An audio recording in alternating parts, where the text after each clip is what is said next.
Kako preboljeti raskid? Ovo je teška tema. O preboljevanju nije lako ni govoriti, a kamoli ga proživljavati. Ali je nažalost sastavni dio našeg života i potrebno je da o njemu nešto znamo kako bismo sebi olakšali sam njegov proces. Preboljevanje se sastoji od određenih faza ili etapa.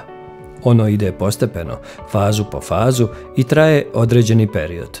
Bilo bi puno lakše kada bismo gubitak voljene osobe mogli preboljeti tako što prespavamo i probudimo se kao novi. Međutim, u stvarnosti stvari stoje puno drugačije. Sada ćemo zajedno s vama proći po fazama naše viđenje preboljevanja. Šok. Ovo je prva faza. Počinje od trenutka kad saznajemo da smo ostavljeni, prevareni ili da jednostavno više ništa nije isto kao što je bilo. U ovoj fazi dolazi do fizičkih simptoma koji su izazvani psihičkom reakcijom. Raste nam adrenalin, osjećamo bol u grudima, ubrzano dišemo, tresemo se, osjećamo bijes, histerično se smijemo, plačemo. Ova faza može trajati od par minuta pa do nekoliko sati. Sve zavisi od toga koliki nam je prag tolerancije na frustraciju i kolika nam je moć samokontrole. Savjet je da ostanemo što pribraniji, da polako i duboko dišemo i da vlastite negativne emocije stavimo pod kontrolu i ne dozvolimo da nas obuzmu i natjeraju da uradimo nešto zbog čega ćemo se kasnije kajati. Nakon što se priberemo, fizički simptomi se povlače i ulazimo u sljedeću fazu. Poricanje. Ovo je faza u kojoj potiskujemo iz svijesti ono što se dogodilo i dovelo do gubitka voljene osobe. Nastojimo da mislimo i ponašamo se kao da je sve u redu. Tada ubjeđujemo sebe da to nije istina. Ukoliko smo prevareni, nastojimo naći opravdanje za našeg partnera, ubjeđujući sebe da smo to umislili, da je to ružan san, da partner nije toliko kriv, da smo mi pretjerali, da smo prekritični, da će sve biti u redu kad se potpuno odljutimo i slično. Pred sam kraj ove faze često smo skloni da sebe okrivljujemo što je uopšte došlo do gubitka i jako puno i vremena i energije ulažemo u razmišljanje šta smo to mogli mi uraditi, a da do toga ne dođe. Ovo je ona faza kada šaljemo poruke bivšem partneru kasno uveče, kada čujemo našu zajedničku pjesmu ili kad smo pod dejstvom alkohola. Savjet je da ne bježimo od vlastitih emocija, da se ne kajemo ako smo pobijedili ponos i pokleknuli pred nostalgijom i poslali poruku. Emocije su dio nas, one boje naš život i daju smisao svemu što radimo. Protest. Ovo je faza koja donosi prividno olakšanje. U ovoj fazi smo ljuti na partnera ili na sebe u smislu kako sam to sebi dozvolio ili dozvolila, ili ma on ili ona je isti kao svoj prijatelj ili brat. Fokusirani smo na mane bivšeg partnera, osjećamo da imamo određenu kontrolu, ne osjećamo se više onako bespomoćnima. Skloni smo tome da pomislimo ili kažemo da je to i bolje za nas, da nam nije ni trebalo u životu to da imamo nešto s njim ili s njom. Ovu fazu treba da iskoristimo da napunimo baterije, da povratimo energiju.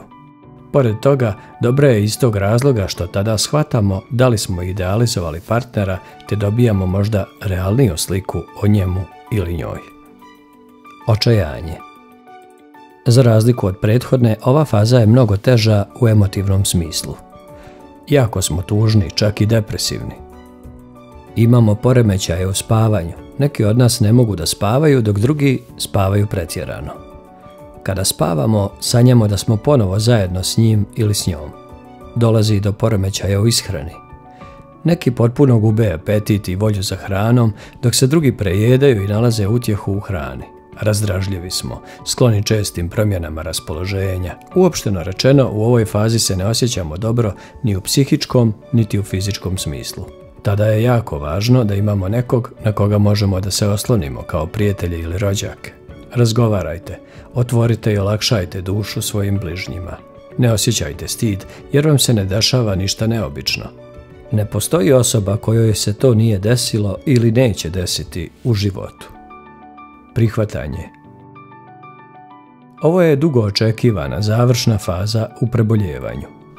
U ovom periodu postajemo svjesni činjenice da smo izgubili voljenu osobu, tužni smo zbog toga i dalje, ali nismo blokirani. Polako se počinju pojavljivati i pozitivne emocije. Bude nam se opet interesovanja za našim, do sada već zaboravljenim hobijima. Opet počinjemo uživati u veselom društvu, više se i mi smijemo, više nas raduje tuđa sreća u ljubavi, ne osjećamo zavist i ljubomoru.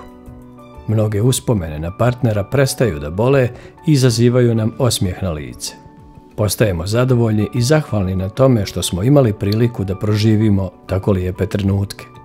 Ovo je faza u kojoj je poželjno da posjetimo mjesta koja smo do sada izbjegavali jer su nas bolno podsjećala na bivšeg partnera i stvorimo neke nove, lijepe uspomene. Važno je da napomenemo da se opisane faze često prepliću i ponavljaju. Različito traju kod različitih osoba. Čak postoji razlika između takozvanog muškog i ženskog preboljevanja. Naime, kod mnogih muškaraca postoji određena međufaza između prve i druge faze, a mogli bismo je nazvati fazom pijančenja. To je ono kada muškarci djeluju kao da su oslobođeni, kao da su jedva čekali raskid, kada izlaze, opijaju se i provode sa društvom. Zato često dolazi do mimoilaženja u potrebama za pomirenjem. Dok muški partner dođe do faze poricanja, ženski je već ljut i u fazi je protesta. Bilo kako bilo, poželjno je da znamo prepoznati faze i da na taj način pomognemo sebi da se poguramo u narednu fazu, kako bismo što prije prihvatili gubitak i krenuli dalje. Imajte na umu da svako preboljevanje dovodi do psihološkog sazrijevanja i rasta. Zato prihvatite svoje gubitke, tugujte, pustite da boli kako biste preboljeli i iskusniji uplovili u nove životne pustolovine. Ako želite još stručnih odgovora na često postavljana pitanja o sebi i drugima, pratite naš kanal. Također pritisnite zvonce za obavještenje o svakom novom videu.